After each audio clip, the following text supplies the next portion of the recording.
कथा के अनुसार प्रियव्रत नाम के एक राजा थे। उनकी पत्नी का नाम मालिनी था।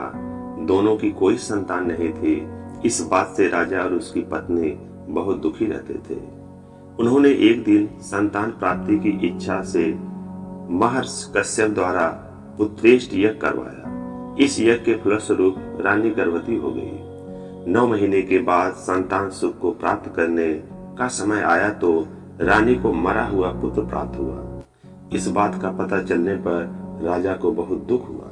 आत्महत्या का मन बना लिया, लेकिन जैसे ही राजा ने आत्महत्या करने की कोशिश की, उसके सामने एक सुंदर देवी प्रकट हुई। देवी ने राजा को कहा कि मैं षष्ठी देवी हूँ। मैं लोगों को पुत्र का सौभाग्य प्रदान करती हूँ।